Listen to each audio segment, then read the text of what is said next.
Rick, another winter, another new group of players. Yeah. Was it difficult to assemble this collection? Yeah, it gets tougher every year.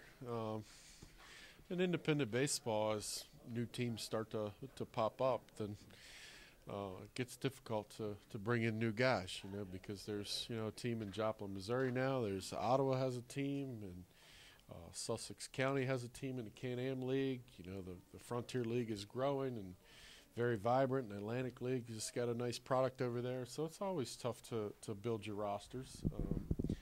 But with that being said, we're pretty proud of what we have up here and what we're selling and what we're able to offer players. And we've been very fortunate to have some success getting players that we target. And this offseason is no different than any other. It went by a little bit faster than I was expecting. But I think we had some success. I'm pleased with what we have in place and anxious to see him play.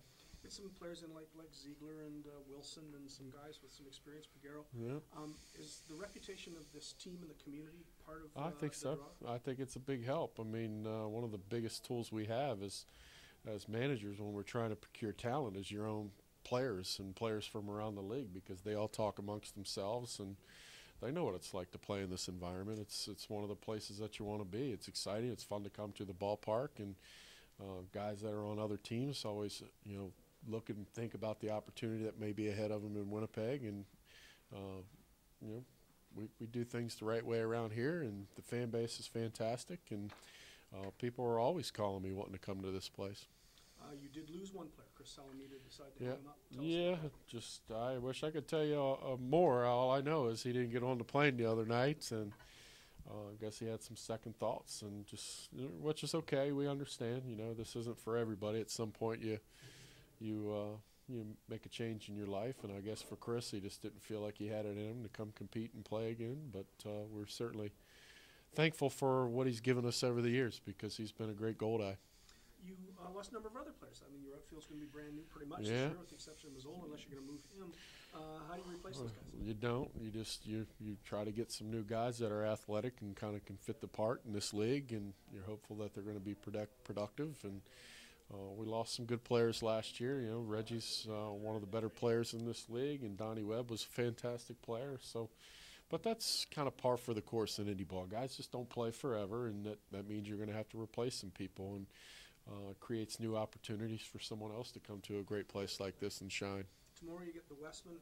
You're probably going to look at the newcomers most of the time. Well, yeah, pretty much. I mean, Casey's the only guy that I know I'm not going to play in terms of positional players. I don't really feel like it's – he's been in spring training with the Orioles for a couple months and saw some pitching. So I don't want him to come and face some of these kids. It might set him back a little bit. But the other guys, it's important for them to play the game and get some ABs in and get out on their legs and play defense for 9 innings. And we're going to take a look at some of the young kids exclusively and see what they have. I'm anxious to watch them work. You brought in Highland Piguero this year, pitched in the majors. I saw him pitch today. He's got a hell of an arm. Yeah, he's still very firm for a guy his age, and ninth inning guys are tough to find in this league. He's got a lot of experience, and he's pitched in the big leagues, had a lot of success in Mexico the last few years, so we're feeling pretty good about what we have in place to be our ninth inning guy, and pretty confident in what we have in place for our seventh and eighth inning situation. Now our biggest concern now is focusing on that starting rotation, because our seventh, eighth, and ninth inning seems to be settled and shorten the game up for our starters. We just need to make sure we can get some consistent 18 to 21 out efforts from those guys. So we're going to put our thoughts and our energies into making sure they can be consistent starting pitchers for us and making sure we can defend the field behind them. Well, you've got some guys. You've got Jackson and Anderson. Yep, Jackie, Anderson, and Hernandez is back. And, we're going to take a look at Rob Nixon and Kobe Cowgill and see if they can fit into that rotation. We're excited to see those two young right-handers. They both have powerful arms, and we're just hopeful that they can get headed in the right direction, be a little bit more efficient with their strike throwing, so that they have the ability to give us 110 quality pitches and get us through 6 innings. New infield, new Keystone. Yeah, it looks all new out there. I mean, we're excited about Brad Boyer coming to our team. We've seen him in Gary, and we saw him in St. Paul. He's a great player, and we're excited to have him. And I'm really anxious to see Cassio. He's a athletic, exciting, flashy type second baseman, a lot of speed.